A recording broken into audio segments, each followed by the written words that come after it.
welcome to the Electric Vehicle Charging Stations Infrastructure Commission. To begin today, I need to read the right to know notice.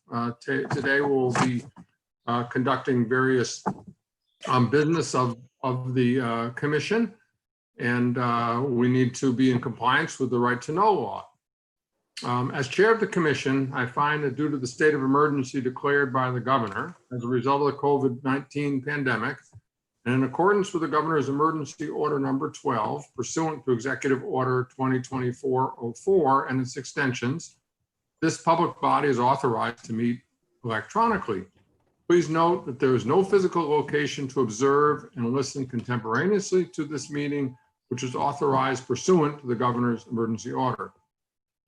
In accordance with the emergency order, I'm confirming that we are providing public access to the meeting by telephone, with additional access possible by video and other electronic means. We are utilizing software for this electronic meeting. All members of the committee and selected legislative staff have the ability to communicate contemporaneously in this meeting through this platform. And the public has access to contemporaneously watch or listen to the meeting on Facebook Live and via phone by the following directions and links provided in the general report website. We have provided the public notice, the necessary information for accessing the meeting in the Senate calendar. We are providing a mechanism for the public to alert the body during the meeting if there are problems with access. If anyone has a problem with access, they can call 603-271-3043. That is 603-271-3043. Or they can email remote senate@leg.state.nh.us. That is, again, remote senate@leg.state.nh.us. In the event the public is unable to access the meeting, it will be adjourned and rescheduled. Please note that all votes taken during this meeting shall be done by roll call vote. Finally, we will start the meeting by taking a roll call of those in attendance. When each member states their presence, please state where you are and also if there's anyone else in the room with you during this meeting, which is required under our right to know law. Well, thank you, everybody. Thanks to the Senate staff, in particular to Becky Oler of DES for helping with all these details and putting our meeting together today. And I'll turn it over to Becky to take the roll. Thank you, Senator Waters. Matt Mayu, Office of Strategic Initiatives. I am here. I am alone, home today. I can see the proceedings and I can hear everyone. Thank you. Richard Bailey, Department of Safety. I'm here and I'm in my office at Harbor Safety Headquarters. Thank you. Kevin Bogan, Eversource. I'm here alone in my home. Thank you. Peter King, Business and Industry Association. Sorry, I'm here and I'm alone and now I'm unmuted. Thanks. I knew I could see you. Thank you. Representative George Sykes. Yes, I'm here and I'm out alone in the house. Thank you. Gary LeMay, Drive Electric New Hampshire, also with New Hampshire Electric Co-op. Yes, I'm in my home in Meredith, New Hampshire, and I am alone in a room in my house. Thank you. Kevin Miller, representing manufacturers industry with ChargePoint. Hi, I'm here at home and I'm alone for now, though my son may make a cameo. We've seen that before. Dave Rodrigue, New Hampshire DOT. Good morning. I'm here. I'm at my office in Concord, New Hampshire. Thank you. I'm Rebecca Oler, Department of Environmental Services, and I am at home in Dover, and I am alone in the room.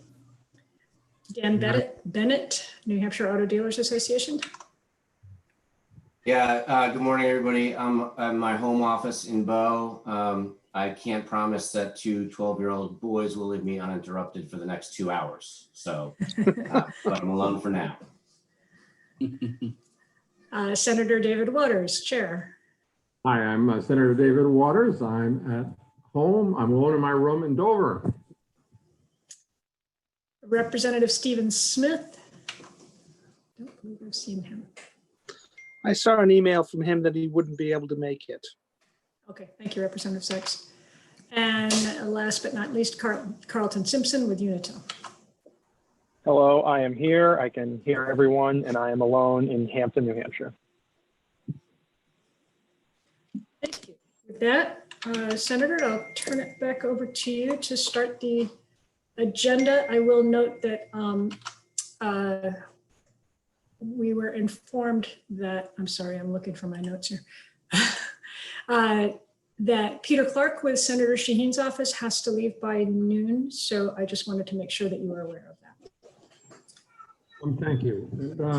Thank you, Commission members, for being here today. I think it's taken us a while to be able to access for commissions that we can access the platform to have this kind of meeting.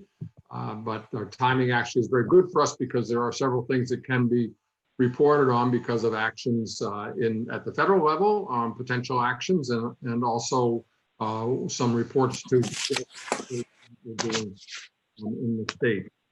You will note that with your agenda, I sent you some information, some various reports, trying to keep everybody apprised of what is happening in the state around us and initiatives that are being taken. These are things that we are not going to be taking up today, but I think that will shape our recommendations as we move forward into the fall, and particularly after the election season for any legislation that might be proposed by members of the commission or other people in the legislature.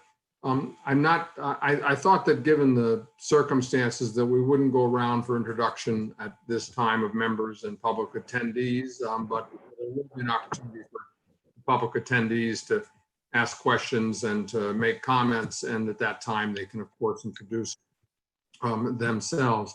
And Becky, I was not sure what the status was of minutes from March 6th.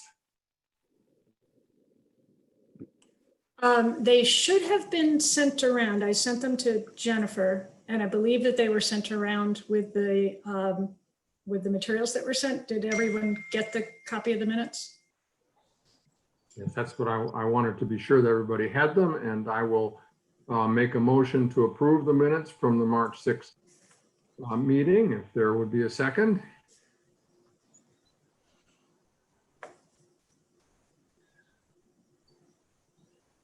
I bet Representative Sykes would like to second that motion.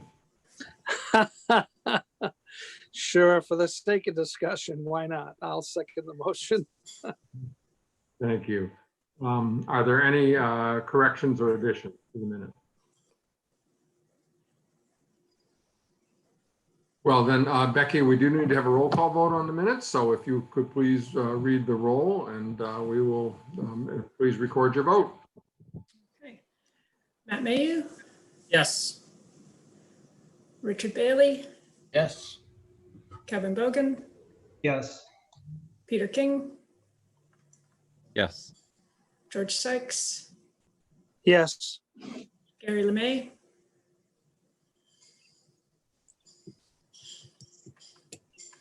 Gary LeMay.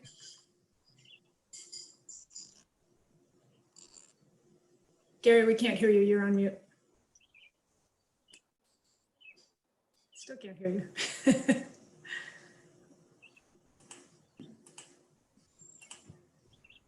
You can give me a thumbs up or a thumbs down because we can't hear you, but I can see you.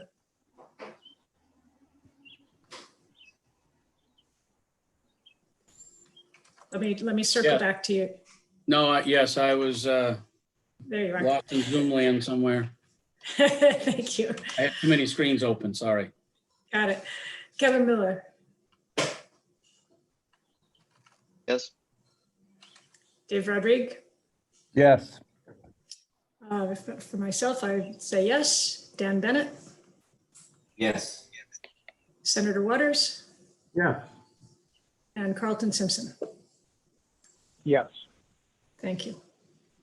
Well, thank you very much, commission members. And I thought it'd be very helpful to shape our conversation to have an update on what's happening with potential federal legislation relative to electric vehicles. And I'm sure that you've seen there's just an awful lot going on in both bodies of the legislature relating to proposals related to COVID relief, to infrastructure packages, and potentially the FAST Act, which has to be reauthorized. And I know that our federal delegation has been really very active in these conversations, particularly with Congressman Pappas, because he does serve on the House Transportation Committee and on the subcommittee that is related to a lot of these matters. And it really, we'll see what happens in Washington, and it really has the potential to help our work quite a bit in the state. And so I wanted to first welcome Carrie Thurman, District Director, and Oliver Edelson, a legislative aide for Congressman Pappas. And thank you both so much for having the time to join us today, and I'll turn it over to you. Thank you, Senator. We really appreciate the time, and happy to be addressing the commission and giving just a quick update on some of the work that's going on in the House. HR 2 is the legislation that has a lot of really good things for electric charging vehicles. And so I'm going to turn it over to Oliver, who works on this for our team out of DC. Great. Well, thanks, Carrie, and thanks everyone for having us today. As you all know, the House recently passed HR 2, which is the Moving Forward Act. And this sort of package, the FAST Act, along with a lot of other pretty transformative provisions. And as the Congressman says, it's about more than just investing in infrastructure. It's about investing in infrastructure that is smarter, safer, and made to last. And that includes electric vehicle charging infrastructure, certainly. The Moving Forward Act wants to make sure the electric grid can handle more electric vehicles and also promote manufacturing of electric vehicles and the development of charging stations to handle that increased demand. So I'm just going to run quickly through a number of the main provisions sort of in two buckets. The first is on the manufacturing of electric vehicles. It increases the cap on federal EV tax credits to $600,000 for manufacturers. As we've seen, a lot of manufacturers are currently reaching that $200,000 cap.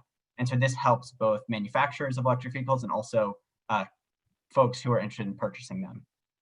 It also would establish a new tax credit for used electric vehicles to enhance the life cycle and make a greater, more robust market for used electric vehicles.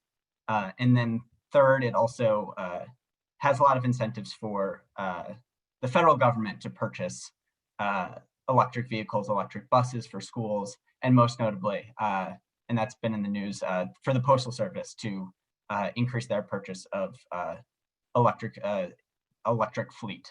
And then the second bucket is in terms of expanding the EV charging infrastructure. Notably, it's sort of connected to the Postal Service.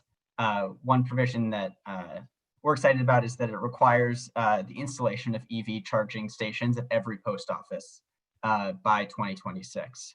And so this is both for the infrastructure that the Postal Service requires, but also there's a provision that says that these should be available to the public as well. In addition, and importantly, it increases the number of designated corridors and funding to install the charging infrastructure. So increasing the ability for people to travel great distances. It also opens up a lot of ability for the installation of charging infrastructure on interstate highways at rest areas and park and rides, which has been a big issue. And then in terms of updating building codes, it provides technical assistance so that building codes can properly reflect when folks install charging infrastructure into multifamily buildings and businesses as well. And then it provides $1.4 billion in grants for this charging and fueling infrastructure based on publicly available charging stations at apartment complexes, at businesses, and also funded by the state as well. And it also establishes an electric vehicle supply equipment rebate program, so that if a business wants to install a charging station, that the federal government will provide them a rebate that's up to 75% of that installation cost for that charging station. And that's also a really exciting provision. So that's the sort of the quick rundown. I don't want to take up too much time, but I think the biggest part is this bill has passed the House, and we think it provides a really exciting opportunity, and we'll continue pushing for the expansion of EV charging infrastructure, which is sort of the keystone for opening up a really transformative transportation system. So thanks so much for having us, and thanks for all your hard work, and our office continues to want to be a partner for all of you as you work on the state level on these issues. Thank you so much, Oliver, and much appreciation to the congressman. As I've talked to him several times about this, and the Moving Forward Act, and with the FAST Act embedded, does move us forward. And I would just note too that I think that the inclusion in the Moving Forward Act of a lot of funding for broadband, in a sense, helps us as well, because it enhances the networks available to people in New Hampshire. Because that has something to do with what the charging stations can do as well. Well, I have plenty of questions, but I'd rather turn to the panel first, and to the commission first. And commission members, I know it can be kind of awkward whether you try to raise your hand or just unmute yourself. So given that we're such a bunch that's so used to each other, if you want to ask Oliver a question, perhaps you could just unmute yourself and go ahead. And if I'm sure if you hear somebody else, you'll defer to them. But why don't we just do that? And whoever has a question, please ask. Hey, Oliver, this is Sure, Gary LeMay. Oh. I'm sorry. And my only question, so it's passed the House, but obviously has to go to the Senate, and maybe you can elaborate on what that time frame looks like and what the chances of success seem to be. Yeah, no, that's the question of the hour, Gary. So thanks for asking. In terms of the path forward, obviously we need the FAST Act expires soon, and so there certainly will be action on the highway reauthorization portion, hopefully soon. And for the House, it was really important for us to put out this bill and this set of actionable priorities that we think has a path forward and really helps us in terms of negotiations with the Senate and with the administration. I've learned never to guess on the timeline or path forward, but I can assure you that this is the top priority for House Democrats, and especially those of us on the Transportation and Infrastructure Committee. So we need to push this forward, but I'm not going to risk taking a guess on the exact timing. And commission members, please identify yourselves for Oliver's benefit. And just to comment on his recent statement is that I think that the smart move by the House to kind of embed the FAST Act there is that it really suggests the larger conversation. And I think that will be good leverage with the Senate, and something's got to be done. So that's the positive thing here. Another question. Hi, this is Kevin Miller with ChargePoint. I'm the Director of Public Policy representing EV charging manufacturers. Question, I guess following on from Oliver, your reference to the fact that FAST Act reauthorization, surface transportation action may need to happen, but hard to guess what that's going to be. Do you have any sense as to whether some of the items that were included in HR2 may come up for discussion in the forthcoming coronavirus aid package that may or may not move forward in the next couple of weeks? Yeah, thanks for that, Kevin. And I think that's something that I was sort of failed to mention is I think HR2 and the provisions here are intimately tied to building back the economy. You know, when we're talking about EV charging infrastructure, those are, you know, takes jobs and you know, and work to get done, and that's a way to get people back to work. So certainly I think that's part of the discussion as we look at both the recovery phase of coronavirus, which we are certainly still in, but then looking into how we can, you know, emerge stronger. And so I think there's sort of in this next package, we're starting to see a little bit of both. So I could see ways where provisions that are included in the Moving Forward Act get sort of lumped into the next phase in some ways or another.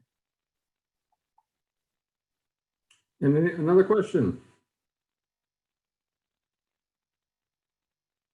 Well, let me ask a couple, Oliver, without getting too much down into details. I wondered if you could expand somewhat on the post office charging station proposal and what kind of chargers, and also is there any language guidance to the ways in which there will be public access to those? Sure. No, that's a great question, Senator.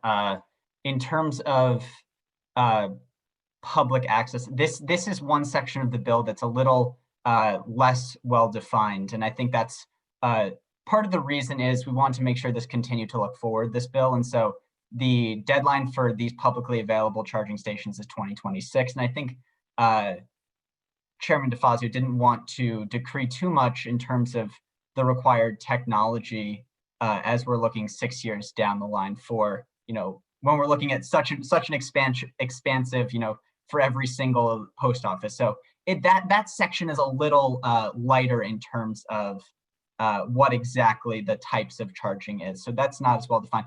And I'm happy to dig into those provisions as well and get back to you for a more robust answer there.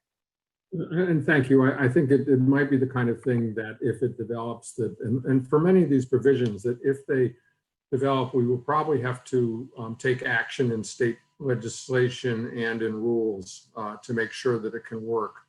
And kind of related to that, in a way, of what state actions might be necessary on the fast charge networks and the corridors, plus the, you know, the potential funding for businesses and for apartment complexes, you know, the other things that you outlined. Are there any requirements for a state funding match or actions from the states in accordance with those provisions? Yeah, that's a great question as well. And you know, I'm not exactly sure of the funding match requirements. There's, you know, it's a lot, but I think one area that that the bill includes that we're really excited about is you know, federal funding to expand state capabilities. So it provides up to $2 billion for state energy plans to also encompass EV charging and you know, expand the purview of what under the Energy Policy and Conservation Act, when states are looking at you know, energy to include more explicitly transportation and electric vehicle, so that states can build the capabilities. And it's not, you know, I think going back to the postal you know, post office, that's a huge, you know, that's a huge expectation within 6 years. And so the idea is not to sort of you know, put this huge requirement onto states to build their capabilities without sufficient funding and technical assistance from both you know, the Department of Transportation and the Department of Energy as well. So that section in the bill, I'm happy to send, but that's 33.8. There are a lot of threes in the electric vehicle section, so I always butcher those. But those are the provisions there for those state energy plans. Well, thank you. And, you know, I have the executive summary of this bill and some other parts, but I you know, these things tend to get kind of vast. And so if you were able to provide to us, perhaps to Becky, to distribute to us the particular section so that those members who wanted to dig down into the details would be able to do so. And Dan, I didn't know if you're still there and unmuted, Dan Bennett. But I wondered if you had any information or insights you could offer to Oliver about where things are with auto dealers at this point in the state.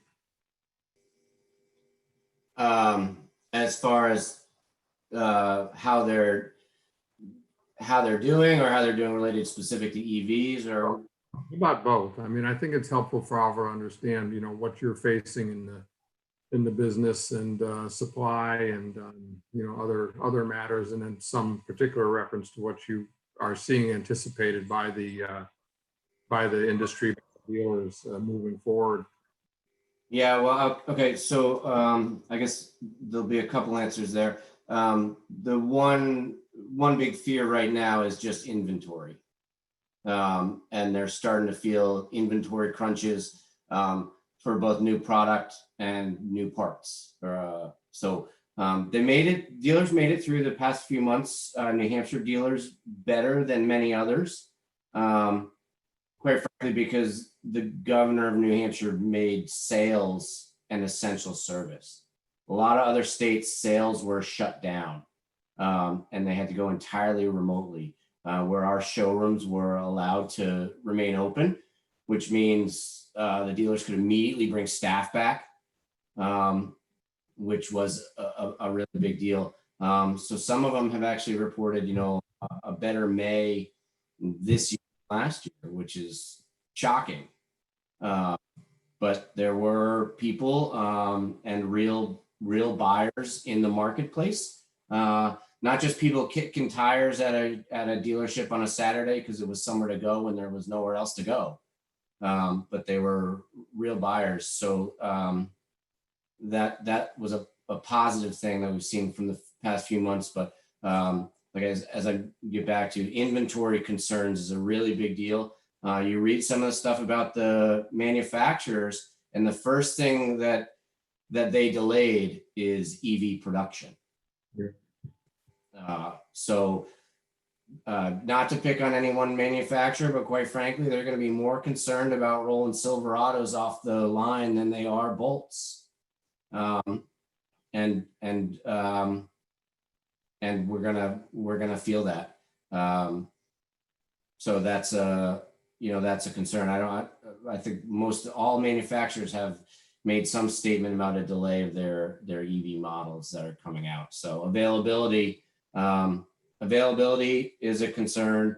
And then when we just talk about it holistically, you know, $2 gasoline doesn't help move Priuses. So when we look at the landscape, that's an issue there too. But I guess, I don't know if I left anything off of your questioning, but that's kind of how the industry is or feels right now. So Oliver, do you have any questions for Dan, or any comments on what he has said about the situation that the dealers see on the ground? No, not any specific questions. And I think that, you know, that's along the lines of what we've been hearing in terms of the EV manufacturing challenges. And, you know, certainly the low cost of gas also doesn't help. And I think in a lot of ways we see the EV sort of catch-22 of the adoption, sort of the charging infrastructure being along the lines of, you know, adoption being inextricably linked, and you're sort of held up by both sides. But you know, appreciate sort of that rundown, Dan. It's super helpful for us.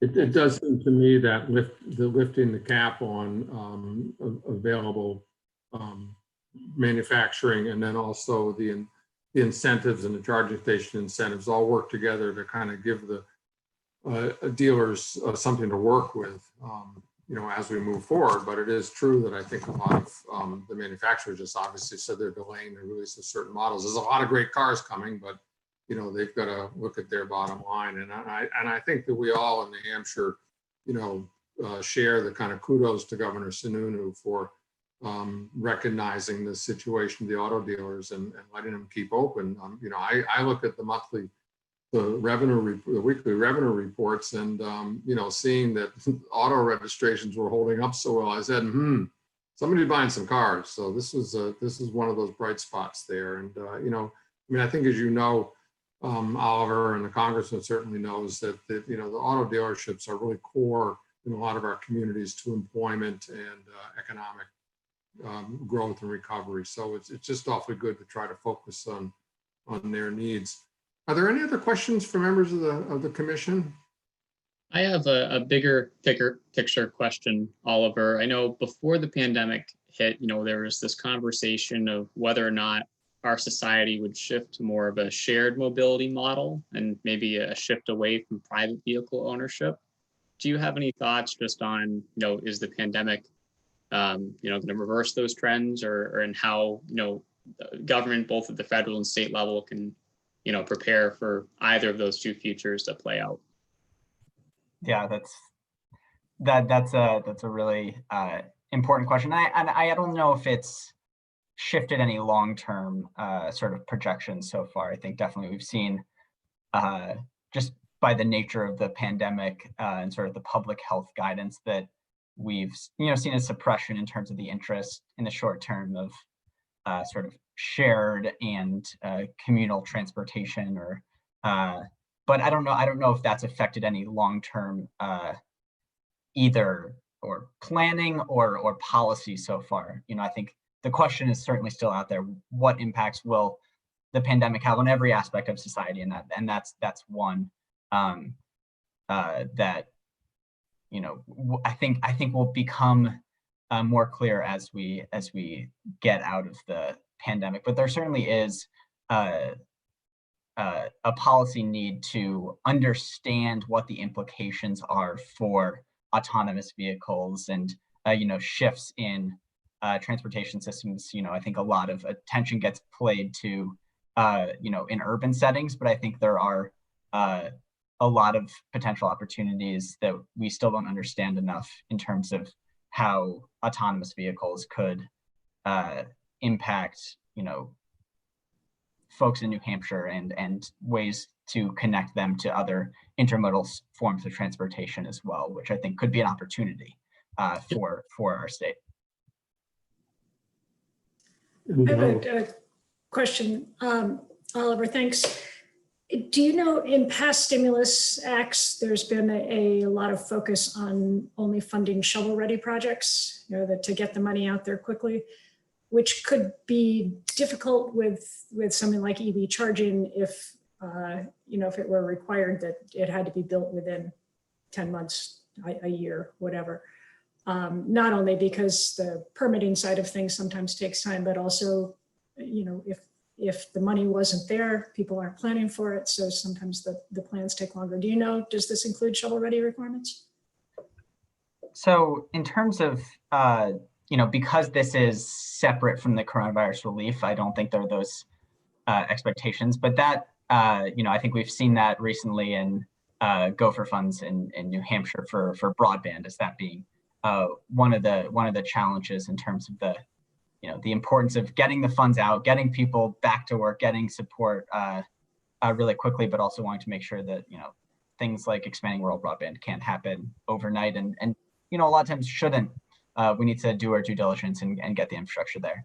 So I don't think that you know, HR 2, because it's a moving forward act and not a coronavirus you know, emergency funding bill, it doesn't have those requirements. And so I think as we sort of balance those, both sort of addressing the current impacts and also looking forward, I think a bill like this and a really ambitious FAST Act reauthorization has that strength of not being constrained by those historic challenges. Great, thanks. And just a follow-up question is, is there anything in there that contemplates increasing the gas tax to help pay for some of this as well? I'm not exactly sure of that. I'll have to get back to you, but I don't believe there are any decrees on that. One thing I might add, having supported some of these efforts and engaged in the amendment process in DC, is that there are some sections of HR 2 that dealt with expanding vehicle miles traveled pilots to look at what are more sustainable ways to ensure predictable road funding that's equitably assessed from all road users. So that is this one aspect. And then just another piece to add on the shovel-ready piece. I think one of the great aspects of the bill that Oliver pointed to before is the presence of both rebates, which ensure that kind of more shovel-ready deployment of infrastructure, as well as a longer-term interstate grant development process. So all of the investments aren't bound to one type of incentive, which enables consideration for multiple timeframes for project development. And I'll just add on the comment from Matthew Mayhew that we do have a separate commission on autonomous vehicles. We did pass some legislation a year or so ago to authorize their rollout in New Hampshire, but we have a separate commission that is looking at all the issues involved there. And just to make a comment, Oliver, that you know, we have before the committee for informational purposes, the multi-state medium and heavy duty zero emission vehicle memorandum of understanding. And, you know, clearly New Hampshire is not part of that MOU, but I would think it would have implications for the kind of support for what kinds of vehicles that are envisioned in that MOU that might have implications for what is in HR R2 or in other provisions moving forward, because it is a pretty big move, and I think it suggests the direction that a lot of states are going to be going. But with that, if there aren't any other questions, I know we have to get on to Peter Clark from Senator Shaheen's office, but are there any last questions? Or, well, then let me say thank you again. And Carrie, I didn't know if you wanted to wrap things up or, again, many thanks. Not at all. I'll turn it over to Peter All to right. give his update. But thank you all very much for allowing us to chat with you today. And please don't hesitate to reach out to our office if you need any assistance or have any questions. We're here to serve. So thanks. Very, very much appreciated. And please give our thanks to Congressman Pappas as well for all his good work. Will do. Now I will ask to have something of an update on Senate legislation. Peter Clark is Special Assistant for Projects and Policy for Senator Jean Shaheen. And again, I know a lot of us have been working with the senator on transportation issues and needs, not just related to the COVID response with the CARES Act, but also moving forward. So I really very much appreciated if Peter can be here with us today. So Peter, welcome. Well, thank you, Chair Waters and members of the commission for having us here today. I am really here to talk about one piece of legislation that Senator Shaheen is currently working on. It has not been introduced yet, so really this is a kind of preview of a bill that's going to be introduced in the next few weeks that we thought you might all have interest in getting a chance to see. And that bill is the Transportation Innovation Guaranteeing Emission Reduction through Energy Efficiency Act, or the acronym Tiger EE Act. I knew it was an acronym. I just knew there was. There's always an acronym. And this bill attempts to get at the increasing issue that we're seeing in the United States. The transportation sector has surpassed the electric power sector as one of the greatest source of greenhouse gas emissions at about 29% of all greenhouse gas emissions. We've also seen some decreases in the overall energy efficiency in the sector. And Senator Shaheen, as you all know, has been a proponent of energy efficiency for her entire career in the Senate and as governor before that. And so what she wanted to do was to create a program that could help with the transportation sector and energy efficiency in general. This program is modeled after the Transportation Investment Generating Economic Recovery Act program, or the TIGER program, which is now the Better Utilizing Investments to Leverage Development, or BUILD program.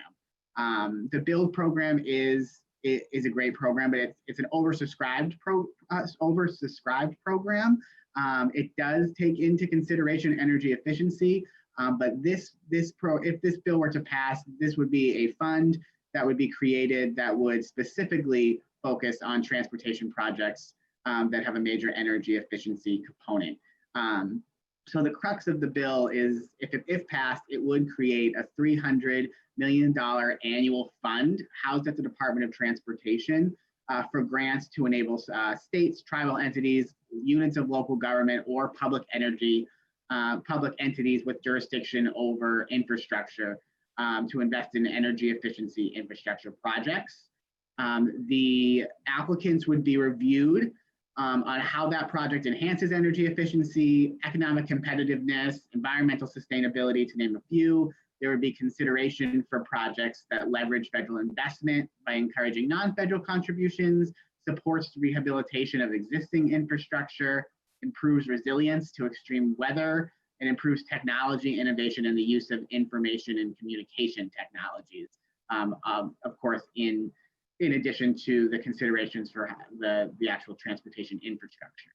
The use of the funds would be broad, and it's the intent of our bill to keep some flexibility for the DOT when considering projects. I'll name a few that may be of interest. Of course, the construction or expansion of electric or hydrogen charging stations, also 24 other related infrastructure projects that are around electric charging stations, port infrastructure investment, passenger or freight rail transportation projects, roadway improvement to permit vehicle to infrastructure communications as a way to help reduce energy consumption. Those are just a few, but again, the intent of the bill is for it to be broad and to be flexible for all sorts of projects.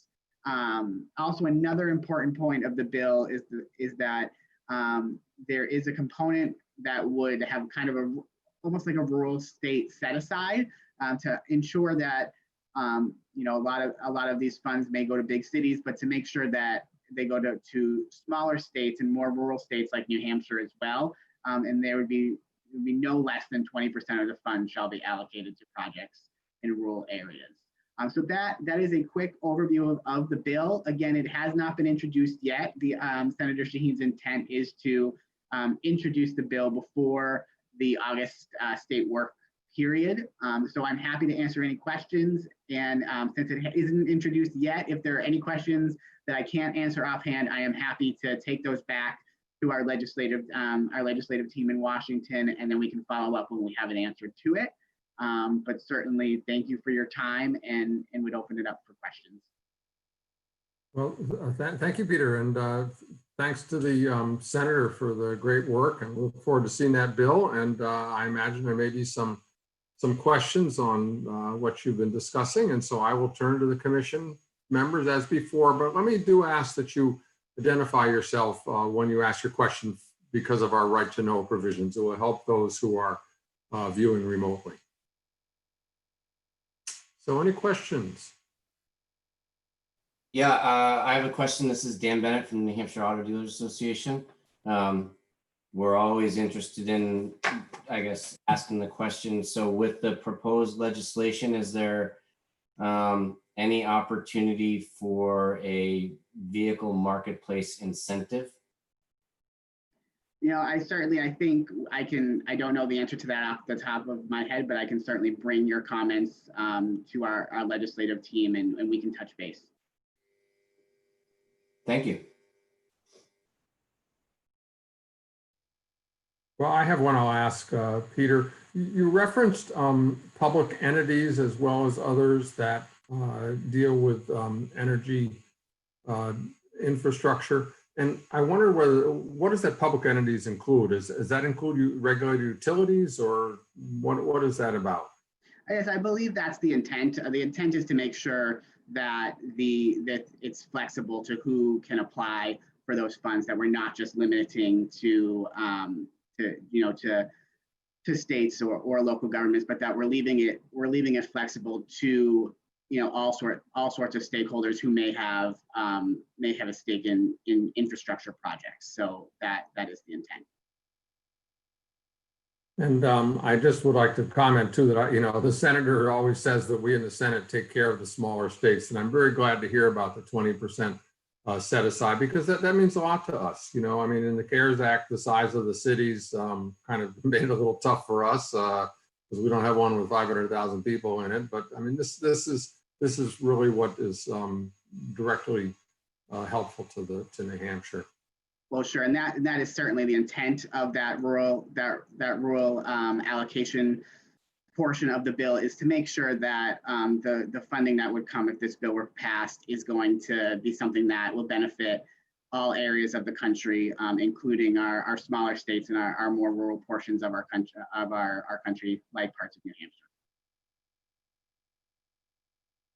And, you know, I wear a lot of different hats, so I'm not going to get into asking about ports and things, but maybe I will offline, because that's obviously hugely important to us up here, and economic development also for offshore wind. But setting that aside, any more questions from the commission members? Becky, did you have anything you wanted to follow up on with Peter? I didn't. We've been in communication. This is Becky Oller with DES. We've been in communication by email, and we provided a little bit of feedback on the bill. One of the recommendations was to make sure that the estimated amount of fuel that would be reduced as a result of a project would be included in the criteria to at least to be reporting that. Suggested adding airport ground service equipment to the section that discusses the use of the funds, and to perhaps think about adding some criteria about how the use of the funds would have a beneficial impact on the low income and economically disadvantaged and environmental justice communities. Yes, and we have those. I appreciated you taking a look at the bill and for that feedback, and that is feedback that our legislative team is actively taking a look at. That's great. I've got to give credit to our folks at NESCOM, one of whom we'll be hearing from shortly, but they're sort of they're our technical resource. They are the state agencies. They exist as a resource to the state air resources divisions, and they've got a lot of brain power down there. So we ran it by them, and that feedback came through them. So our thanks to NESCOM for that. And I think I also mentioned, Peter, that it is good to have the explicit inclusion of hydrogen. You know, we do look into that on this commission. We're not just about electric vehicles. And I will say that it was eye-opening to me to be involved in a 3-day meeting with German government energy officials and the industry over there about offshore wind. And they're proposing in some of their new offshore wind developments that up to 50% of the towers will be specifically dedicated to hydrogen production, and they're seeing it primarily as an industrial fuel, but also great potential there for the transportation networks as well. And you know, since the Gulf of Maine is going to be a big project on offshore wind, it's quite possible by the time that gets built that there's going to be a hydrogen component to it as well, because utilities are looking very seriously as that as a great way to produce low-cost gas that might be able to replace, you know, natural gas in industrial production and of course for transportation needs as well. So maybe we'll be coming back to that with you. And I think it would be helpful, Peter, if when the bill is introduced, you could send the link to the legislation to Becky so she could pass it along to us. And yes, once the bill is introduced, I'll make sure that the commission knows, and I'll be sure to send the final text of the bill that's introduced so that you have that as well. Well, unless there are other questions, let me thank you again. I know your schedule today is very tight, and I really appreciate getting this update. And please give our thanks as well to the senator for all her good work. So thank you, Peter. I will. And if anybody has any questions for our office on this topic or any other, please feel free to reach out. Thank you. Thank you. Well, we'll move next on our agenda, item number 5. We do have some discussion of the medium heavy duty ZEV MOU, which I mentioned briefly earlier. And I'm so pleased that we have Elaine Agrady from NESCOM with us and I hope that everybody did have a chance to open it up in a document that was sent to you. And it's something that, you know, I've certainly looked at had legislation about trying to move our state light and heavy fleets towards this. And it's certainly an issue that's on the mind of a lot of people in the trucking industry. So I really appreciate it, Elaine, that you're able to be with us today. So I will turn it over, Becky, to you and to her. I go ahead, Elaine. I don't think you need any more intro. Thank you. I'm going to try to share my screen. I have a few slides I want to share with everybody today. Let's see. Can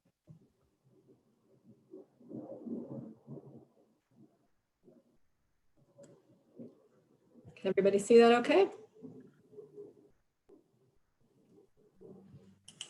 Yep. Yeah. All right, I'm trying to get it to go to slideshow mode, but it doesn't seem to want to do that. Oh, there we go. Perfect. Okay. So my name's Elaine O'Grady. I'm a policy and program director for clean transportation at NESCOM. And I'll just start with a real brief overview of NESCOM for those of you who aren't familiar with our organization. We are a regional nonprofit association of state air quality agencies in the Northeast. We cover the 6 New England states plus New York and New Jersey. As Becky mentioned earlier, we provide all kinds of support to our states, scientific, technical, analytical, and policy support to our state's air quality and climate programs. And NESCOM has a very long history of working with states on adopting and implementing California's low emission vehicle and zero emission vehicle, or ZEV, standards. And in fact, as part of a coordinated effort to reduce harmful air emissions in the region, 7 of our 8 states have adopted California's advanced clean car standards in lieu of the federal standards. And I probably don't have to tell most of you which state is the one that hasn't adopted California's clean car standards, but in case you don't know, it's New Hampshire. There are sole holdout on that one. But we still work closely with them on a number of issues related to vehicle electrification, which is great. NESCOM also facilitates the multi-state ZEV task force, and that was created in 2013 by a memorandum of understanding committing the 10 states that have adopted the California ZEV standards to work together to advance electric cars. So since then, NESCOM has worked with the ZEV task force to develop 2 action plans and to ensure steady progress on implementing those plans. In the Northeast, on the left here, you can see that the transportation sector is by far the largest source of greenhouse gas emissions, accounting for 42% of greenhouse gas emissions. And light duty vehicles make up about half of the transportation sector emissions, and medium and heavy duty vehicles account for about 1/4 of those. On the graph on the right-hand side, you can see again that yes, indeed, light duty vehicles are the largest source of greenhouse gas emissions, but you can see that they're actually on the decline from light duty vehicles. And greenhouse gas emissions from medium and heavy duty vehicles are actually trucks and buses are the fastest growing source of greenhouse gas emissions in the region, which when you think about it, isn't that surprising given online shopping and the growth in e-commerce by Amazon and Walmart and others. And the number of truck miles traveled on the nation's road is forecasted to continue to grow significantly in the coming decades. We also know that truck and bus electrification promises to deliver widespread public health benefits, particularly in communities with heavy truck traffic that are burdened with higher levels of pollution. Medium and heavy duty trucks are a major source of smog forming pollutants, particulate matter and air toxics. And you can see in this graph that on-road heavy duty vehicles are the 2nd largest source of NOx emissions in the Northeast and Mid-Atlantic region. And the contribution of NOx emissions by heavy duty vehicles is really quite remarkable when you think about the fact that they only make up a very, very small percentage of the vehicles on the road. I think it's something like less than 4%. So electrifying trucks is going to provide important health benefits, especially to low-income communities and communities of color that are located near freight corridors, ports, and distribution centers where they're disproportionately impacted by diesel emissions. So for all these reasons, NESCOM was very excited to announce on July 14th that there's a new memorandum of understanding to accelerate electrification of trucks and buses that 15 states and the District of Columbia have signed on to. The MOU builds off the success of the 2013 MOU for light duty ZEVs. It also commits the states to work together on building a sustainable market for zero emission trucks and buses. It sets very ambitious goals of basically calling for 30% of new truck and bus sales to be zero emission by 2030 and 100% by 2050. The MOU also emphasizes the need to accelerate deployment of zero emission trucks and buses in disadvantaged communities that have been historically burdened with higher levels of pollution. And then finally, it directs the task force to develop a multi-state action plan. On this map, you can see that the jurisdictions, that's all the jurisdictions that have signed the MOU, they're shown in green. And that little blue blob in the middle of the Northeast is New Hampshire. So unfortunately, they are the one state in the Northeast and Mid-Atlantic region that has not signed on, but the good news is that other states are still welcome to join. So if at any point New Hampshire would like to sign on, we would welcome that. You can see here that we've got pretty good geographic coverage. We've got states on the West Coast, we've got Colorado in the middle of the country, North Carolina in the Southeast, as well as really good representation in the Mid-Atlantic and Northeast region. And it's important to note that the 15 signatory states and Washington, DC account for almost 50% of the US economy and nearly 40% of the goods moved by truck by value. So in terms of next steps, the ZEV task force, and we're going to work through the existing ZEV task force, which NESCOM facilitates, to develop a multi-state action plan that considers the need for a number of market enabling actions, such as incentives for trucks and buses and infrastructure, adoption of regulatory standards, such as California's Advanced Clean Trucks Regulation, which is basically a zero emission vehicle regulation for trucks, utility actions to support infrastructure build out and beneficial rate design, measures to increase the use of zero emission trucks and delivery vans in densely populated areas, innovative financing models and new funding sources to support these programs, actions to encourage fleet purchases, both public and private purchases of electric trucks and buses, and also uniform standards and data collection requirements that will help to support the growth of the market. This is a tentative timeline of kind of moving forward from now until the release of the final action plan. I should caution that this is all subject to change at this point, but this is kind of where we're headed right now. We're starting to conduct stakeholder outreach right now to, we're going to be reaching out to major stakeholder groups, utilities, EVSC providers, trucking companies, and so forth, many others. We will spend the fall really focusing on developing the draft action plan. And that will involve, as part of that process, we plan to hold a series of informational webinars for the signatory states, where we'll have experts present on important issues, challenges, potential solutions. And those webinars will also be an opportunity for the state staff to ask questions and provide input. We hope to have a draft action plan ready by mid-January, and then we'll seek some additional stakeholder input on the draft recommendations at that point. After that, we'll revise the draft action plan based on the feedback we hear from stakeholders. And then we will begin the state approval process. So we want all the MOU states to basically approve the final action plan so that they'll be ready to work hard towards implementing all the actions identified there. And we're aiming to release the final plan in the May-June timeframe next year, so late spring. So that is kind of a brief overview of the new MOU for medium and heavy duty truck electrification, and I'd be happy to take any questions.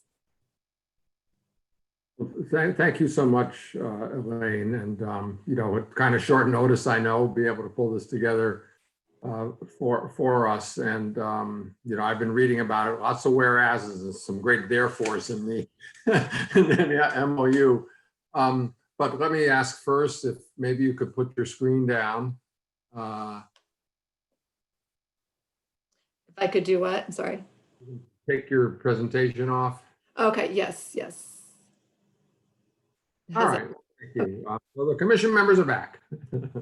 And let me ask for questions from members of the commission. Hi, this is Kevin Miller with ChargePoint. Elaine, really appreciated your presentation and the work that's been done thus far on this issue. A lot of really great stuff to unpack, but one thing that jumped out from my perspective is something that's being looked at in New Hampshire right now at the PUC. And I wanted to ask for your thoughts on it and how it's being discussed around the country, and that was looking at beneficial rate design. I was wondering if you could share from where you sit and where some of the MOU members have been contributing. How important is that for medium and heavy duty trucking, having rate design that is tailored to the needs for medium and heavy duty vehicles? Well, it's a great question, Kevin. We're actually planning on doing a lot of outreach to utilities and PUCs just to, you know, get their take on that question. We've done a lot of work around that for light duty vehicles, but really haven't done a deep dive on that issue for medium and heavy duty vehicles. So the MOU is really just like a starting point for us to do deeper dives into questions like that. My best guess is it might not be as important for fleet charging because you're going to have high utilization, which is, you know, going to be good for that. But maybe, you know, to support, you know, long haul operations along trucking corridors or something like that, at least in the early stages, it may very well be important. But again, that's just my best guess. And we do plan to do some outreach and get some input from people who know much more about those issues than I do. Other questions? Well, I have one For or me, Senator. Oops, Oh, sorry, go just ahead. one question. Go ahead. Just looking at the geographic distribution of states on the map, it's certainly very coastal, you know, very selected pockets of the country. I guess my question is, with these types of goals and just knowing that the vast majority of truck traffic is encompassed by those states that have not signed on to the MOU, how is your organization look to break through that barrier?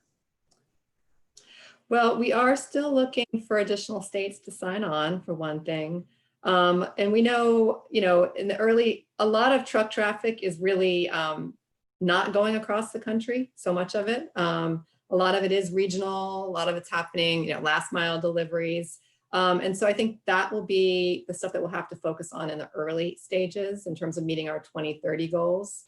But to get to that 2050, 100%, you're absolutely right. We're going to need, you know, much broader coalition and hopefully some federal support. So we hope that this will be a model, you know, and really build the foundation for a stronger program at the federal level at some point.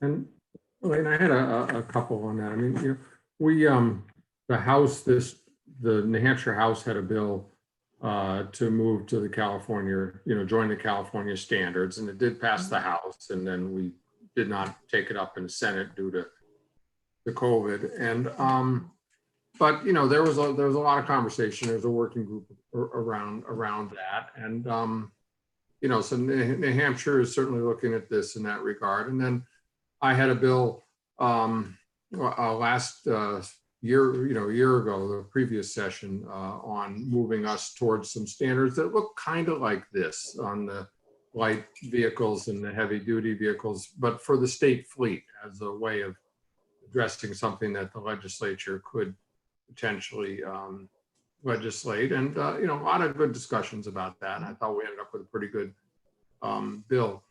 But I guess that what I was wondering is, what are you hearing from the trucking industry in these states?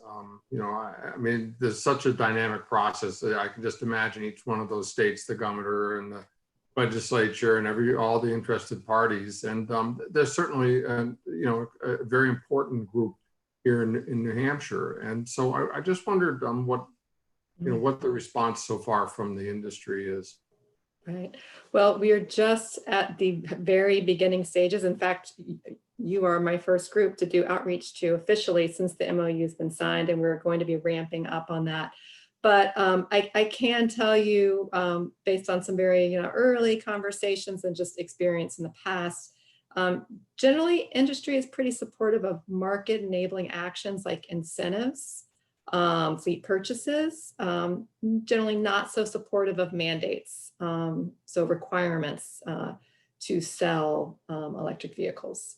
So I think it'll be a bit of a, a little bit of a balancing act. The MOU certainly does not commit any of the states to adopt California's advanced clean trucks regulation, but it certainly is an important tool that the MOU signatories will consider. And I imagine some of them will end up adopting that. So I think that's where we'll probably hear the most pushback from industry. But generally they're very supportive of the other things in terms of fleet purchases and doing outreach to fleet managers and educating them on electric vehicles. And the total cost of operation of these electric vehicles it's a really good outlook. It's going to make economic sense for a lot of fleets to purchase these vehicles. And that's something that I think will help industry come along too, because if they have people out there that want to buy these vehicles, that certainly helps them make the shift. Maybe to follow up on that too, is I saw the announcement from Mack when it rolled out its heavy electric vehicle, and it may have actually been in a sanitation truck version that they first had there. But I wonder where the manufacturers are. I mean, the company puts out one truck and says, "Here it is." It's not. You're never really sure where the assembly line really is behind it. But what's your sense of where the manufacturers are on providing these equipment to meet these goals? Yeah, I think there's over 70 different electric truck models, truck and bus models available today. And there have been multiple other announcements about ones that are coming. Also, a lot of great announcements about purchases from big companies. Some of the leaders, just as we've seen with electric cars, are not the traditional manufacturers. We're seeing new companies that are coming and focusing solely on the development of electric buses and electric trucks. So I think over time, and there are some traditional manufacturers like Daimler, for instance, that's very committed to electrifying as well. So it's interesting. I don't have a great answer for you right now. It's all very new, early in the market, but we know that California did a lot of analysis on market readiness prior to adopting their advanced clean trucks regulation. And we've taken a close look at it in terms of, as I mentioned, the availability of models, the total cost of operating those models and so forth. And I think the outlook's really good. Well, I think that's why the memorandum is very smart in focusing on 30% sales and 100% sales, because given the lifespan of a lot of these vehicles, it's not saying that on a certain by 2030, 30% have to be that. It's just that if you're making a new purchase, that's for your new purchases, and that's the approach we took in my bill here. And I think in terms of supply chain and the economic impact of if there is still a premium on these vehicles at that time, which there may not be, given the way things are going, that makes it a much more doable. And my last question, maybe this is with Becky too, because I'm just not aware, but though New Hampshire is not a signer, is New Hampshire able to participate in the informational sessions and so on, so we know how the things are going? We are allowed to participate, which we really appreciate. We regularly have staff on the existing ZEV MOU task force calls. Obviously, we weren't privy to the whole development of this MOU, but I'm assuming that once the sort of the more regular calls to talk about how to implement it keep going, we'll be part of those. Absolutely. New Hampshire has been an active, what we call observer state in our ZEV task force. And we've been primarily focused on light duty vehicles so far, but we will be expanding the ZEV task force effort for medium to look at medium and heavy duty vehicles as well. and New Hampshire will certainly be invited to be part of those conversations. Well, thank you particularly for that, because, you know, I suspect there'll be legislation, either mine or someone else's, in the next session, depending on who's up here, related to this. And it would be helpful to have knowledge about what NESCOM and what the other states are doing, where they're at in some of the details, so that that can be understood and perhaps incorporated in whatever legislation comes forward. So I don't know.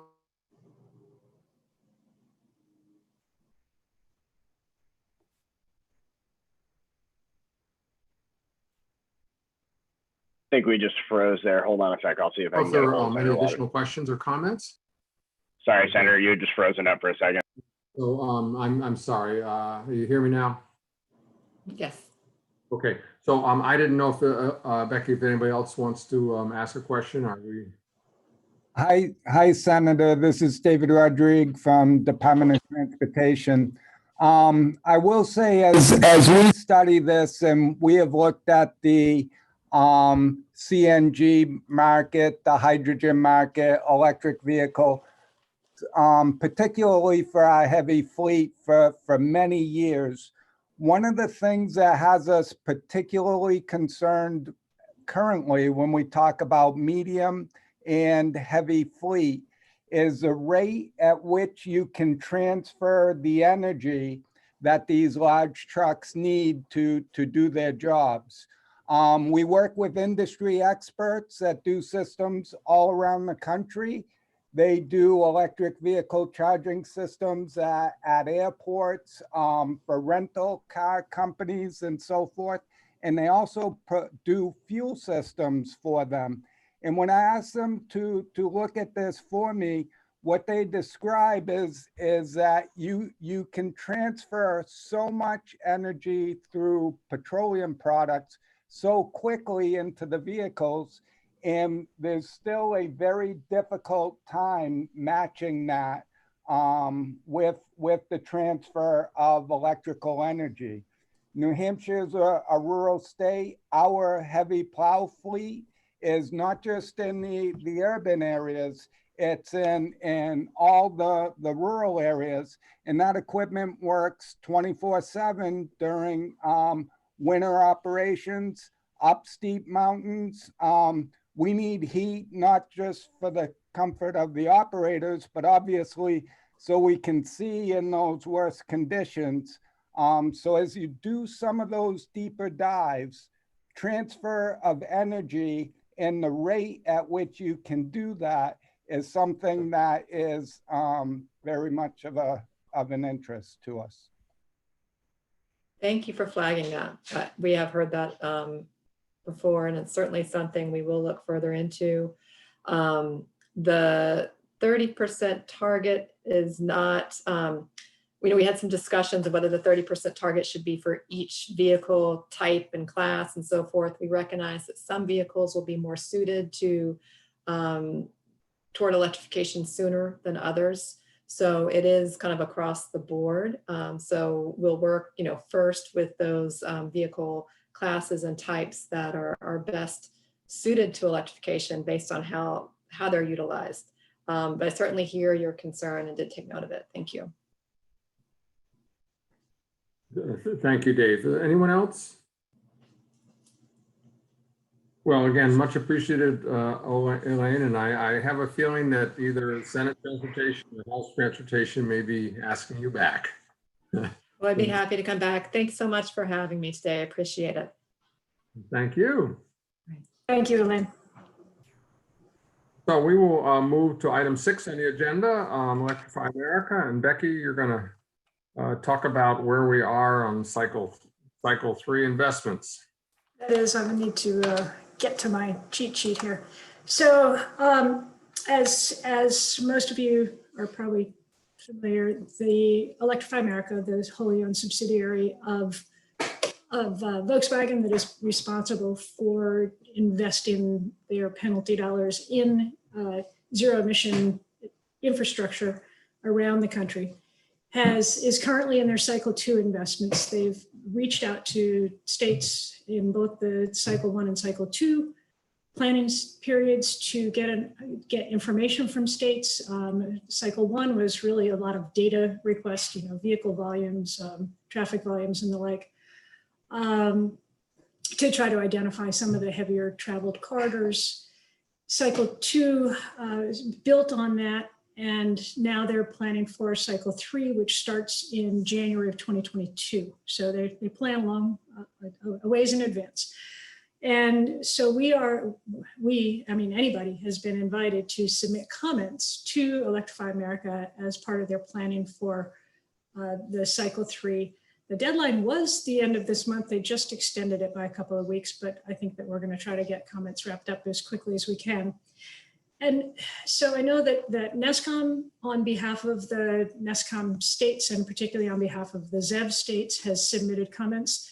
Their recommendations, and it's hard to disagree with, has recommended to Electrify America that they focus their investments in the ZEV states, because those are the states that have sort of demonstrated supporting policies. They've got their own investments going on. So obviously the job for New Hampshire is to sell ourselves on this. So we are not a ZEV state, but we are surrounded by ZEV states. We have a lot of traffic. We are a connecting state. We connect, to get from Vermont to Maine, you have to drive through New Hampshire. We've got huge electric vehicle adoption to the north of us in Quebec. Obviously, we are sort of planning our comments to talk more on what are the positive aspects for them for investing in New Hampshire. I know that we have reached out to various entities to say, give us your feedback on what you think we should be submitting for comments. And a lot of what we've gotten is, New Hampshire hasn't done this, New Hampshire hasn't done that, we're way behind on this. And that's not the kind of comments that I think we need to be submitting. I think that we need to talk about what we are doing, where we are making progress. And so some of the things that I've got in mind to highlight on this, and I really appreciate input from the commission members and anybody I'm not sure how much of an audience we have. I don't know that I can see those attendees, but I would just love to hear your thoughts. So let me just take a couple of minutes to run through a really high level of what we have in mind, and then open it up.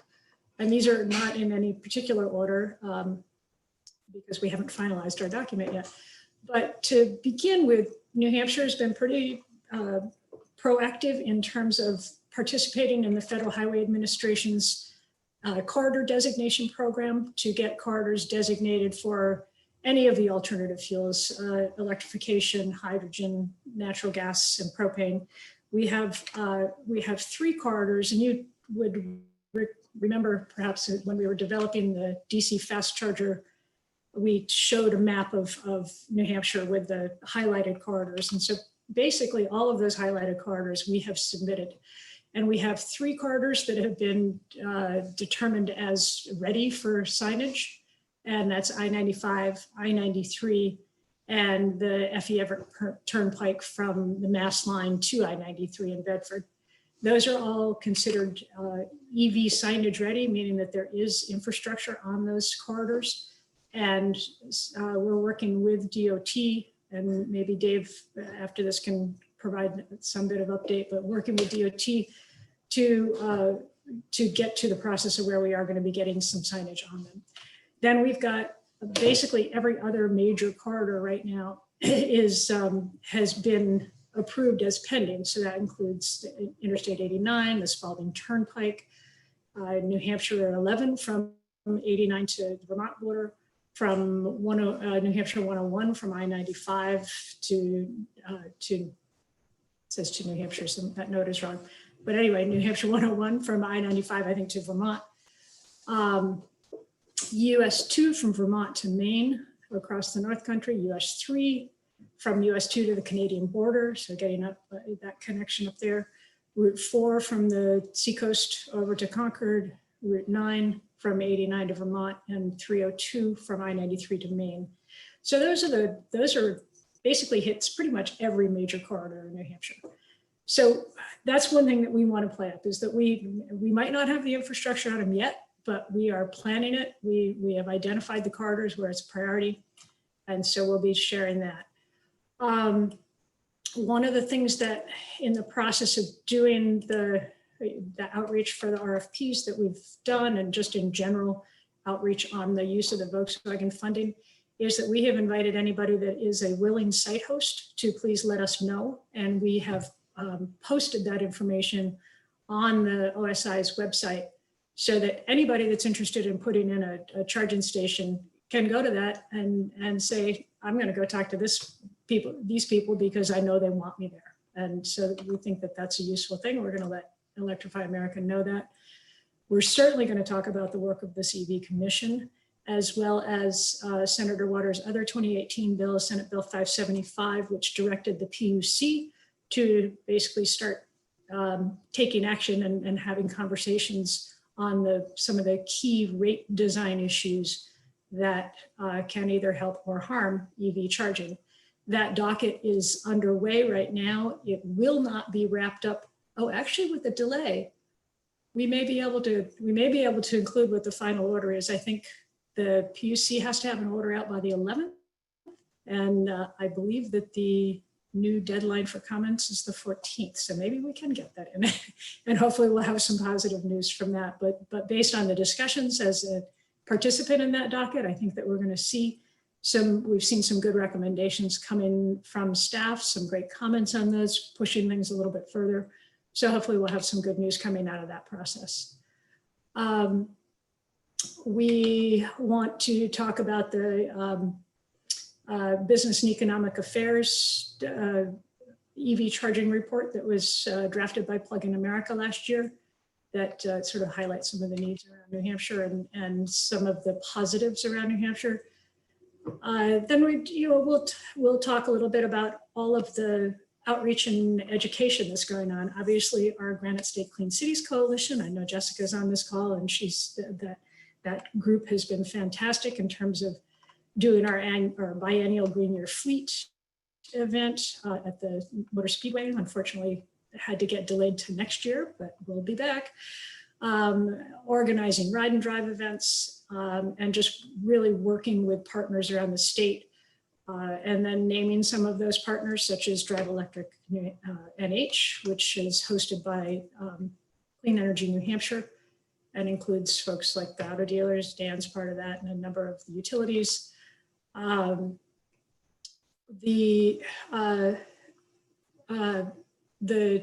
NESCOM and others, actually, Jessica or Elaine can jump in and correct me. I get all these things mixed up.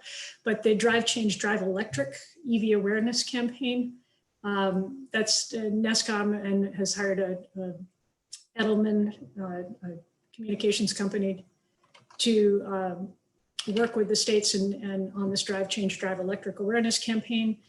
When it first went out to try to get communities, this is just identifying communities that have receptive policies or have taken actions to support EVs. And New Hampshire actually had the biggest response of all of the NESCOM states, and we wound up, I think, with 40 possible host sites when it first was launched. And right now, I believe we've got 3 or 4 cities, Nashua, Portsmouth, Dover, and there may be one more, that are considered drive change, drive electric destinations. So we'll highlight that. Certainly we'll highlight last year's CalLev bill and explain that it did pass the House, but couldn't get to the Senate due to COVID. We'll talk a little bit about our investment plans for the VW funds, information on any communities that have adopted ZEV-friendly policies, and we've still got some outreach to do to make sure that we're quantifying those. And then finally, they are looking for some quantitative data, so we will be pulling together updated traffic counts and EV growth rates. We just got in the past, we've only been getting a snapshot of the vehicle registration database once a year on January 1st. Starting this year, we're now getting it January 1st and July 1st, so we can do some analysis mid-year as well and see whether we're having a good year or a bad year in terms of EV adoption. It'll be interesting to see unfortunately, we can't compare, mid-year to past years. But anyway, we're going to try to get some of that data analyzed and support that. And then want to make sure that we're including some information from our electric utilities. Obviously, New Hampshire Electric Co-op has some very progressive policies on support for EVs, and I intend to be reaching out to Unitil and Eversource and Liberty to chat with you guys a little bit more to see if there's specific language that you think coming from the utility perspective that we might put in here that would help our cause. So that's just sort of the high level where our thinking is on the type of things that we need to be talking about to sell ourselves, but would really appreciate any thoughts that any of the rest of you have of what we should be including in here, because this is sort of a, this is a one-shot deal. They'll be making their investments. We've been very fortunate that we have 2 sites in New Hampshire that, even though New Hampshire wasn't sort of singled out in either the cycle 1 or cycle 2 investment scenarios. Well, I guess somewhat cycle 2, Southern New Hampshire, but we have had Electrify America investment in both Seabrook and Pending in Lebanon, as Representative Sykes has talked about before. So we're just hoping that we can keep that going and get some more very needed investment in cycle 3. Thank you so much, Becky. I know how much work that you and Matt and others put into this, and it's really important work for the state going forward. And so you're asking us today, having heard all that you are going to be able to articulate in making the positive case for our inclusion, even though we're not a ZEV state, that you would like us, looking forward, how can we make the best case for New Hampshire for that inclusion? So I have a few ideas, but let me turn to the commission first and see what the commission members suggest.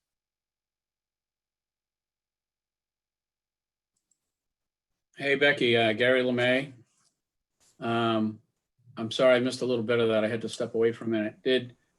If you have like an email address or something we can send comments to, even if it's not through the commission, I think we would certainly want to do that from either Drive Electric or NHEC.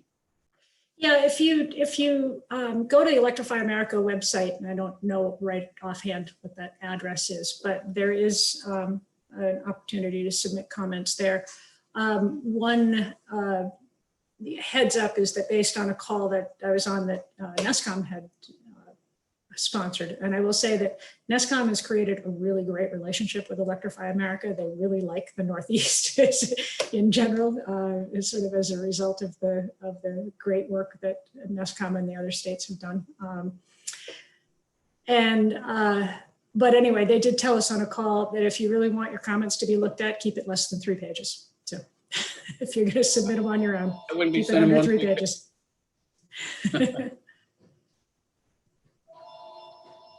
So are there any other advice, any other comments? So here's what I was thinking, Becky. My grandmother's prayer from the 1890s, and she was a little girl, started look forward, not back. And I think it's hard for us to get over the hump of not being a ZEV state when you look at the map. And I understand why they would look at the map and think the same thing about the partnership. But I think that fact in and of itself belies what we have accomplished. And that we really know that no matter what the politics are about being officially a ZEV state or not, and who knows, what happened with that, the state is committed in many ways towards moving forward. And I think there's a lot of evidence of that, which you have cited.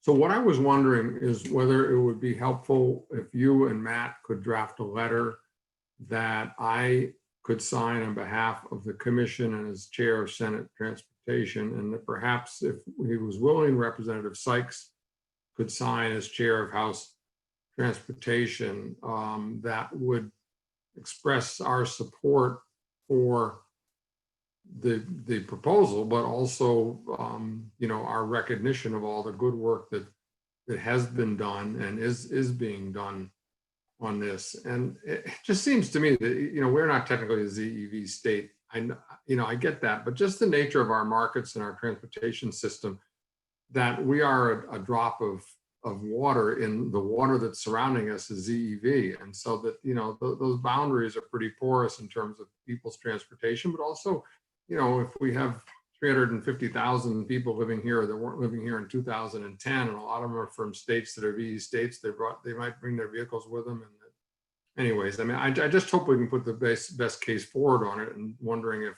such a letter would be useful. And then in that regard too, I guess this is more for Matt. Is the governor planning to write a letter in support of our inclusion, not in ZEV, but our being able to be eligible for these funds? I would have to have that conversation with him. It's not something I've explicitly mentioned, but happy to bring that up. Well, I mean, I think it would be, I mean, you know, he's supporting what we're trying to do with the Volkswagen Fund. So, you know, supporting this commission. So I think, again, ZEV aside, because that is what it is, that, you know, a letter from him saying, look, that we do want to be able to move forward in the ways that New Hampshire wants to move forward, and that we should be included in this next round. So, you know, I mean, I you know, have the conversation. I think it sounds to me like that would be very helpful in these circumstances, so that they would have a letter from him and a letter from us. And, you know, it happens, the legislator's Democratic. Well, they would have the two Democrats and they'd have the Republican governor all kind of basically saying the same thing. And I hope that would help. It's certainly a conversation worth having. Any other comments from the commission members on Becky's great work and request?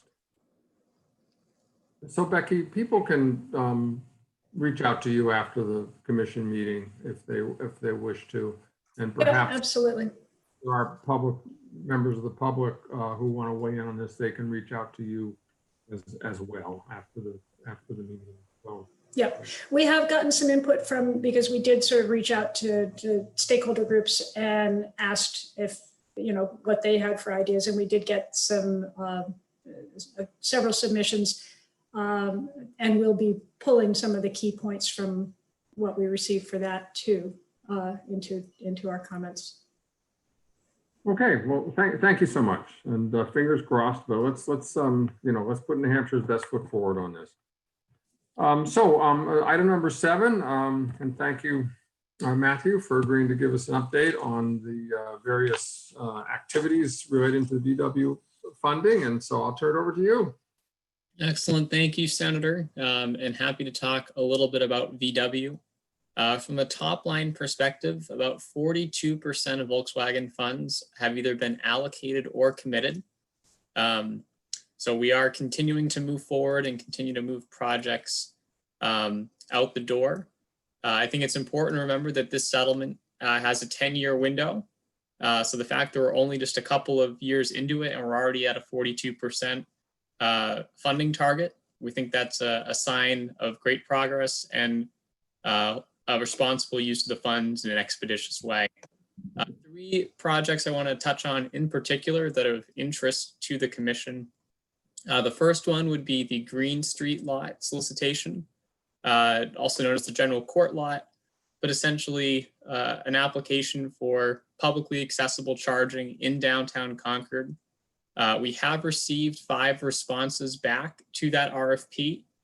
Those are still pending at this time and unfortunately can't comment further, but we're very hopeful that this would be a great public display of, again, publicly available charging in Concord. The other RFP that has certainly been in and around this commission quite a bit is the DC Fast Charging Rfp. In spite of COVID, and certainly COVID has, you know, been an unforeseen circumstance that's caused additional delays, but OSI and DES and also DOIT for that matter have been hard at work at reimagining what this model can look like, factoring in stakeholder feedback that we heard prior to COVID-19, and really learning from states that have gone before us, states like Florida or North Carolina, that have had successful solicitations, and trying to see which parts of those are applicable to what we need here in New Hampshire. Florida's model, for example, was very focused on hurricane evacuations. To some extent, some of those emergency routes also play into New Hampshire's considerations, but probably not to the same level. And the other thing from North Carolina, they had a very strong focus on equity. So looking at the diversity of counties that they were making investment in, and also potential areas across the state where, again, that were unique to North Carolina.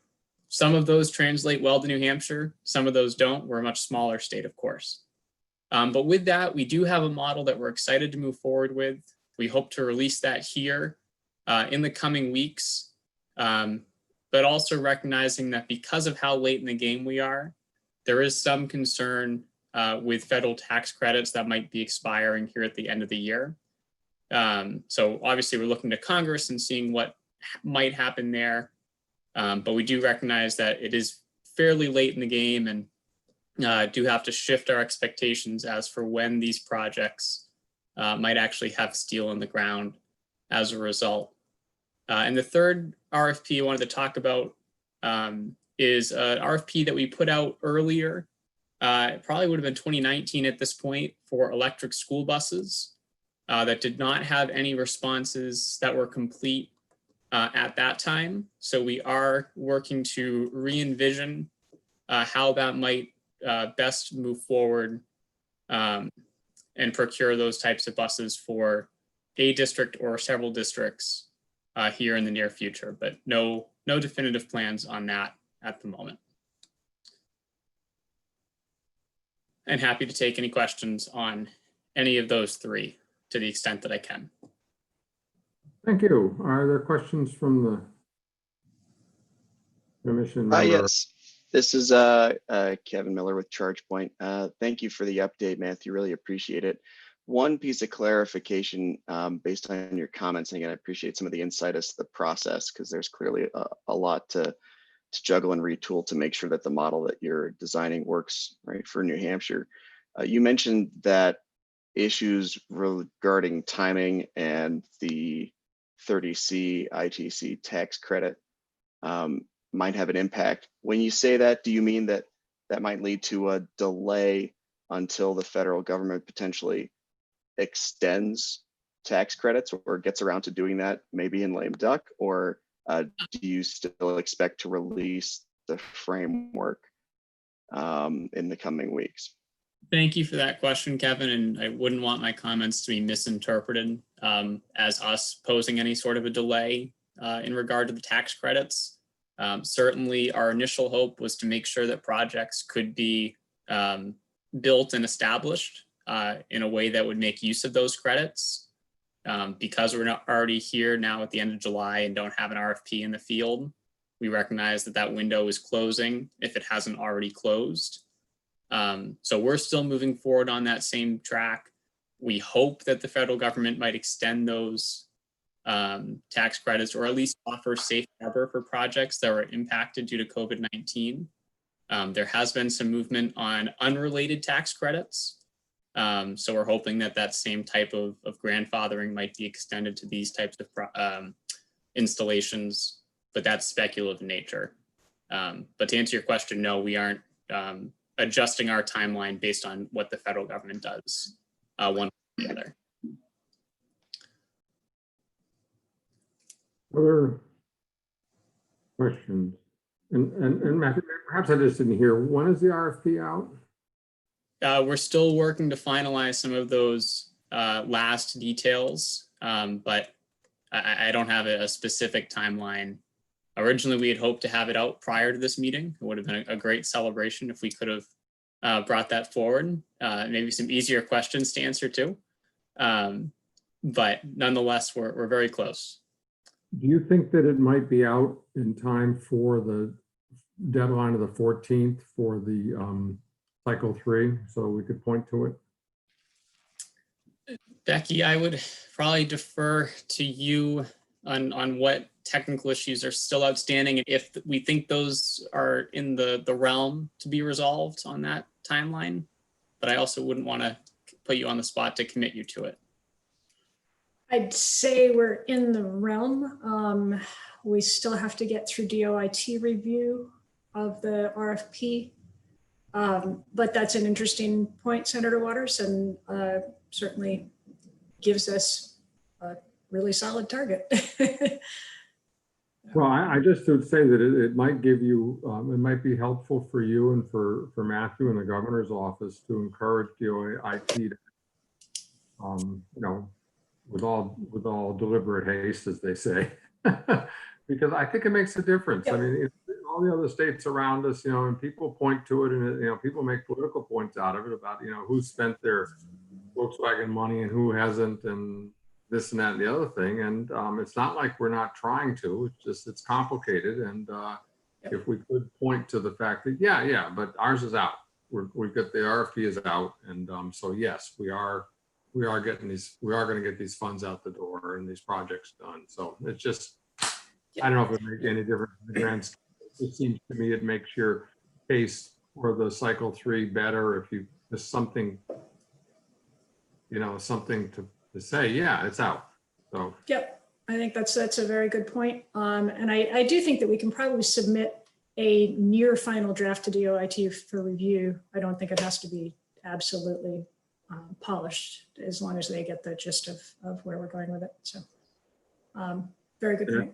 And I think to Matthew's point too about flexibility on a tax credit, because if something is in the works within this period, I would hope that would be the argument that it, you know, it would be, even if the project isn't finished, that if it's in the works, that would be qualifying event. But as someone that's not a tax lawyer, I would defer to someone who is, but certainly we hope that the federal government will recognize the impacts of COVID-19 and potentially take actions accordingly. yeah, I think they have on some other things. So, you know, there's anyways, you know, as you say, you have to have the folks who know about that. But again, it will help. It will help.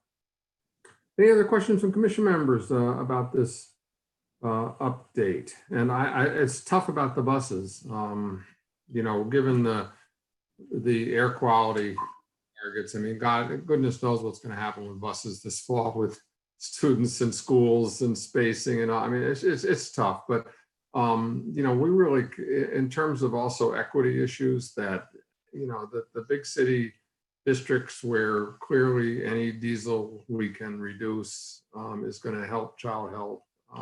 It's just tough. I wish we were able to find a way to get that one too, but here we are. And that's all certainly factored into the scoring. I think we had a good proxy measure to try to target investment into those communities where we can make the biggest difference, even with just a handful of buses to start.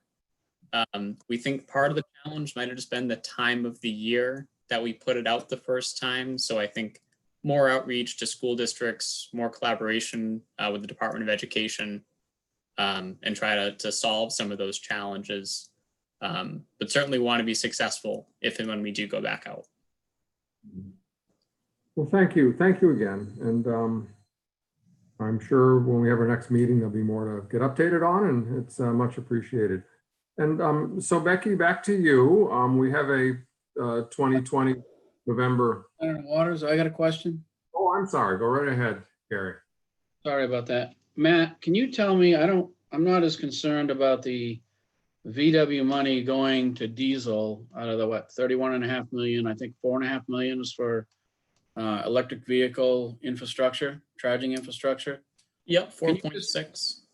4.6. Can you tell me what of that 4.6 you consider either committed or spent?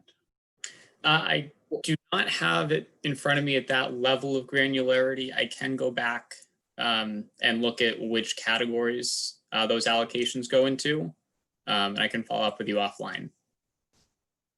All right, yeah, if you could maybe just send me an email or something, that'd be great. Yep, happy to do that. Thank you.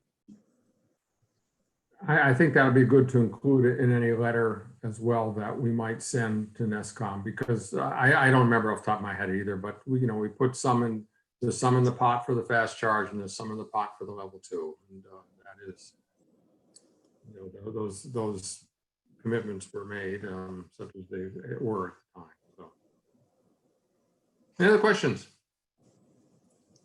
Okay, Becky, so we have a few minutes because I know, you know, we're going to meet again. I hope, you know, at the next regular meeting, I would guess September, and that really will have to focus on the report, but I'm glad you wanted to get some thoughts started today.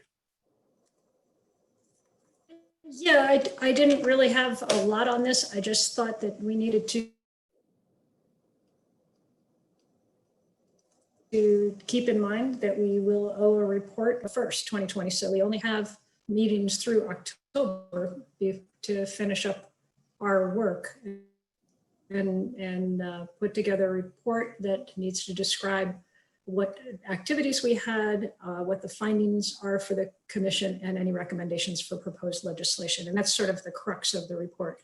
So last year's November report really just outlined, it gave a very high level overview of each of our meetings and what the work products were coming out of those meetings and any decisions or actions that were taken.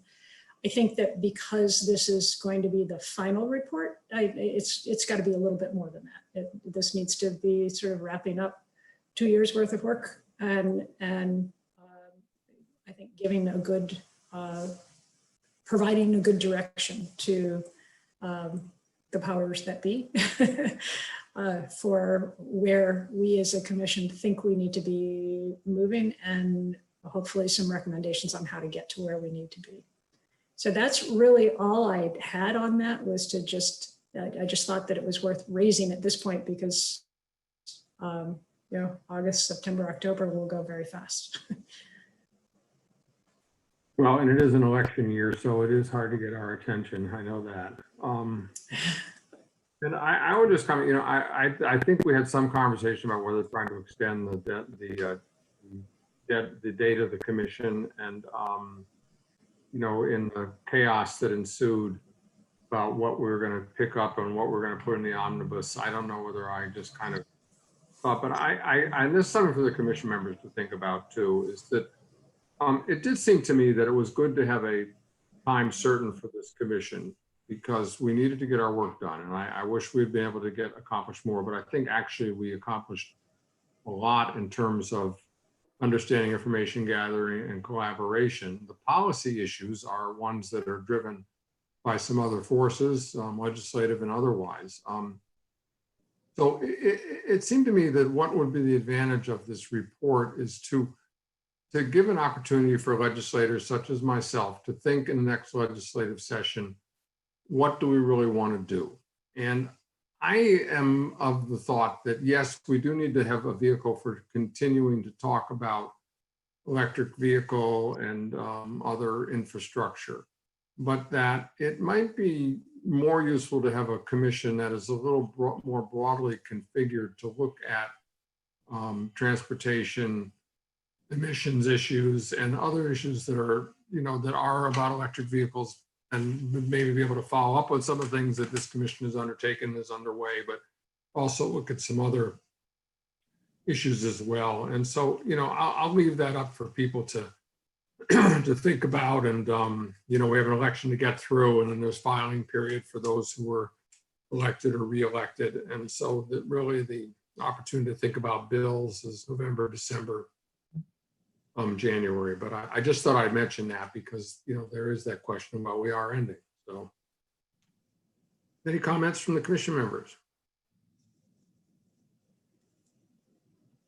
Senator Rick Bailey, Department of Safety. I would agree with your thought of the broader topic. There are a number of committees that are out there now. As you mentioned earlier, the Autonomous Vehicle Committee, there's the Traffic Safety Committee. The transportation area is so diverse, but so interrelated.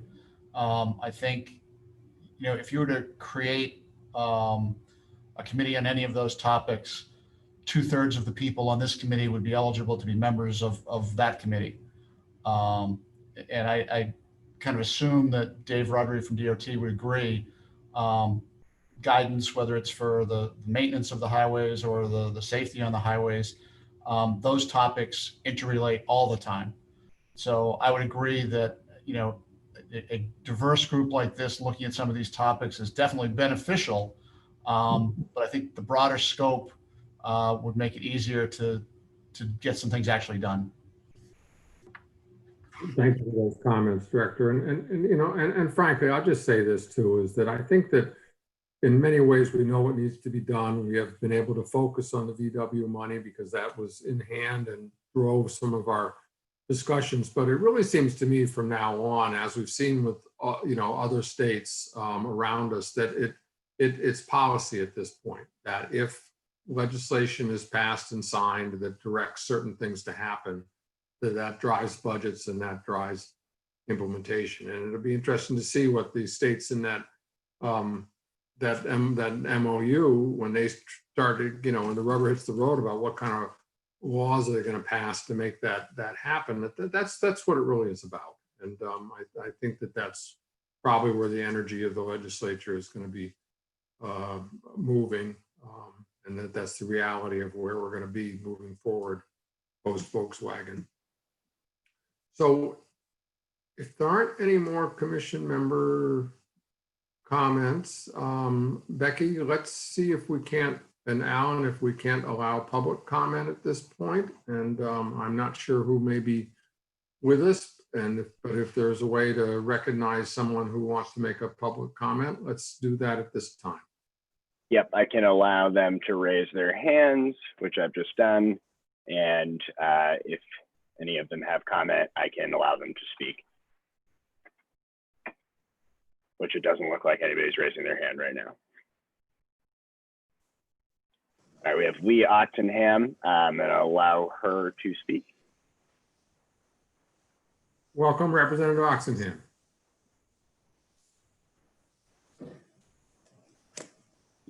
You should be unmuted, Representative.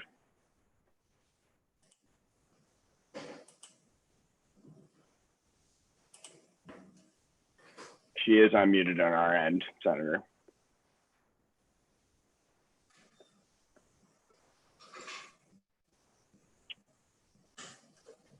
If you'd like, Representative, you can type your question into the chat and we can go from there. If not, we can try again in a minute or two. All right, anybody else wishing to speak, raise your hand, please, and I can allow you to do so. All right, we have Jessica Wilcox.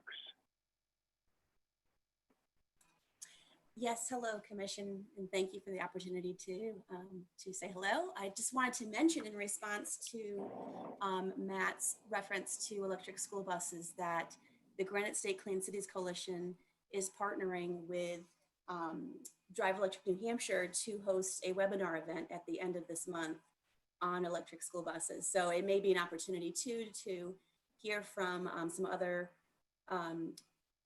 project experts about some work that they've done to move a project forward, and it just might be of interest to the Commission. So I wanted to mention that. I'm happy to share a link to that. Thank you. All right, anybody else wishing to speak? Would be happy to take a look. Can we try again for Representative Oxenham? I can try again, yep. Representative Oxenham?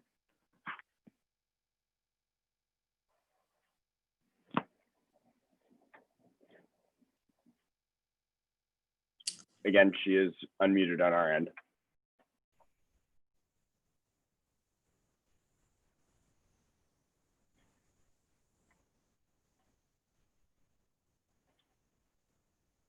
We have can two follow other, up with her.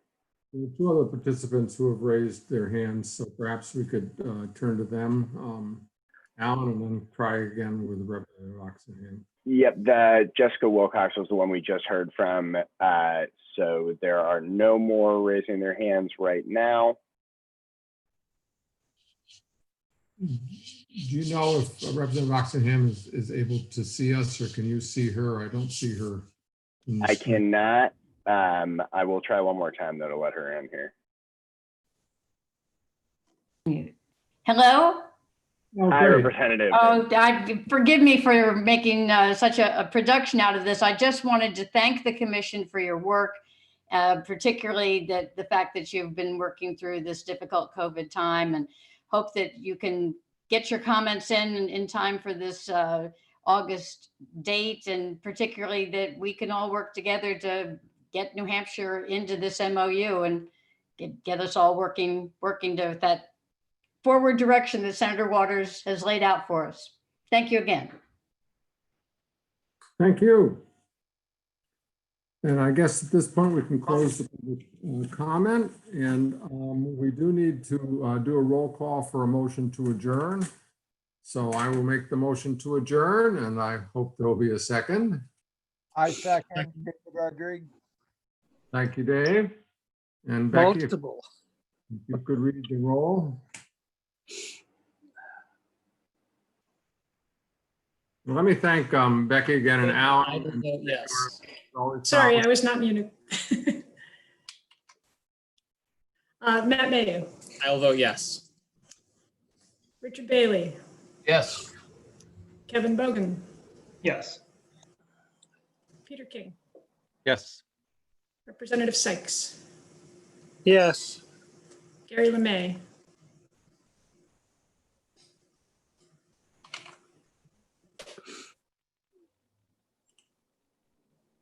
I don't see Gary anymore. Kevin Miller, Yes. Dave Rodriguez. Yes. I vote yes. Dan Bennett, Yes, and have a great weekend, everyone. Senator Waters. I vote yes, and I hope everybody has good health, and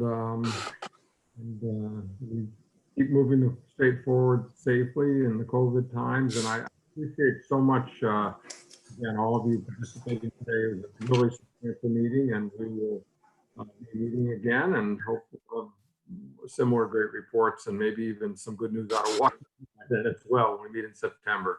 Well, thank you all. Have a good day. And I'm sorry, I missed Carlton. I'm assuming you're a yes. I vote yes. Thank you. Sorry about that.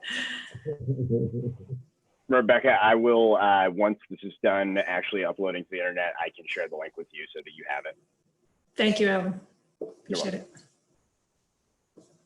Thank you. Bye-bye, everybody. Thank you. Bye-bye. Thank you.